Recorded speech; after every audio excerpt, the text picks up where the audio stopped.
Good morning! Makakain na naman si Rina ng salawaki. Ayan, dito na naman kami sa Batangas sa Matagukay. So, gawin natin guys is iulam natin.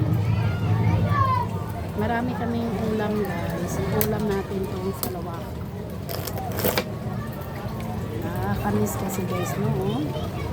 Malaman ang salawaki ng Batangas. Pati dito guys, meron din siya. Meron pa rin to siya. Diba? Ang sarap. So, hugasan muna natin guys sa dagat.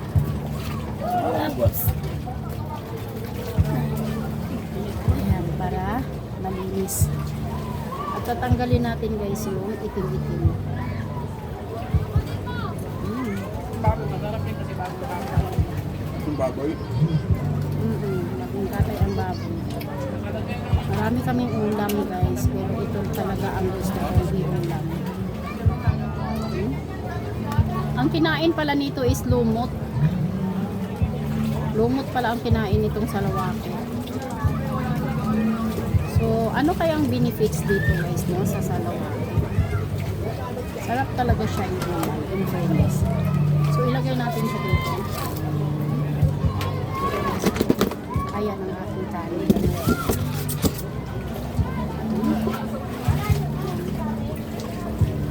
Ayan siya guys, oh. Sarap. Ito palang pipino. Pag halimbawa, kain ka ng mga taba, mga aman, yung mga Dami tayo eh. mag-wash out. Grabe ka lang. Kuha tayo ng kanin guys, yung dokot-dokot.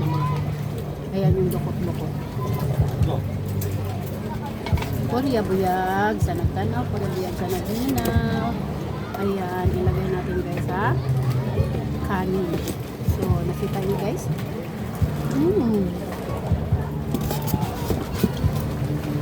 Ang sarap niya guys. Subukan mo sa kanin. Halika. Yung gusto nyo lasa mo eh. Hindi pa yung amoy niya. Sarap siya sa kanin. Parang amoy ano? Bakit yun na lasa? Kasi Dalawang tingin mo. ako kasi kasanay ako nito sa Sikihor. Kasi sa Sikihor ako Nabili kayo nasanay. ng dagat eh. Ano lang, distansya lang pero kaya lakarin. Pindutin mo lang pag alam. Sarap.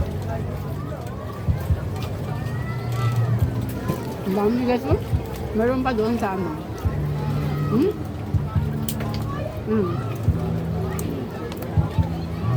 Ang dami. Sarap talaga sa ulam guys in fairness. Diba? Kita nyo guys, oh. Gapundok. Gapundok guys ang salawaki dito sa Batangas. Dito sa Matagukay. Pero, precious siya guys, no? Mahal. 300 isang plangganang maliit. Diba? Mahal.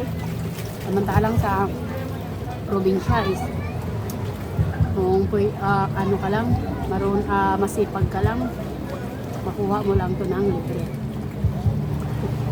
Pero dito guys, talagang obligado mo siyang bilhin kung gusto mong kumain.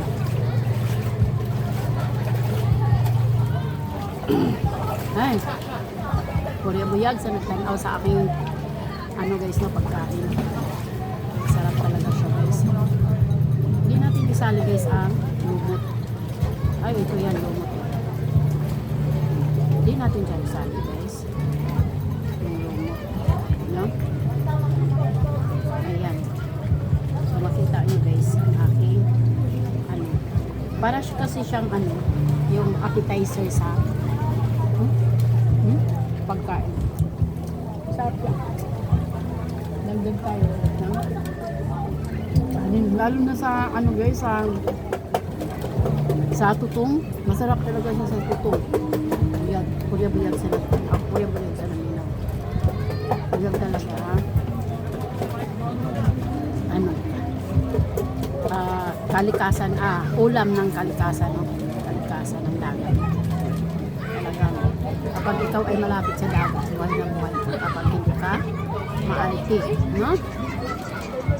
Yan, katulad nito guys, pwede ko na itong ulam. Pwedeng araw-araw. Urang ko. magbiyak tayo ulit guys ng Sarawak, ha? Yan, dito tayo sa medyo malaki-laki para malaman-laman ang ano, loob. Ay, naku guard. Oh? So, marami lang siyang lumot-lumot pero guys, mataba siya sa ilalim. Mataba siya sa ilalim. So, hugasan natin guys.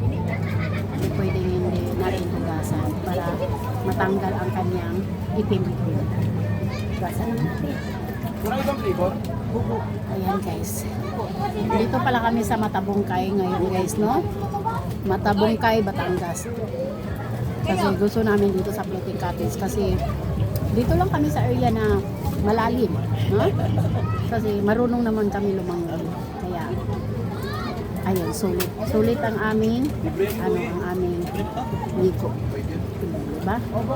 So now guys, dito kakain talaga ako ng salawaki. Diba? Hindi lang sana ito masira guys, no? Talagang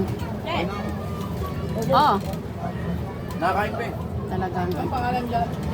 ano guys. Ma, ito ba ice cream? Ayoko. Ayun, diba? Nag-video ako. Nag-video ako sa salawaki.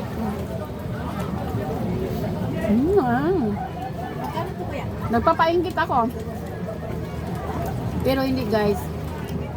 Hindi papainggit guys ha. Masarap talaga siya in fairness. Kahit try nyo.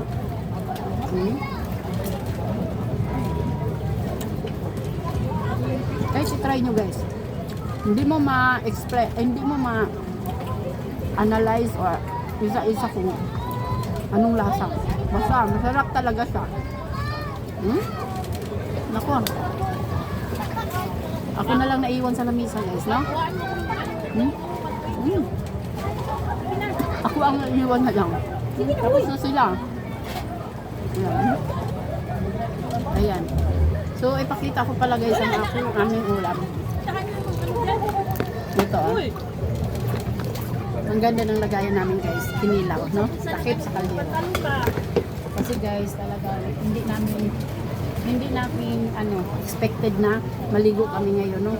Na road trip lang kami, napunta kami dito. So, may sabaw kami na isda guys. Hindi ko na lang ipakita sa inyo. So, bye-bye and God bless you all. Thank you for watching. Saan dito, Day?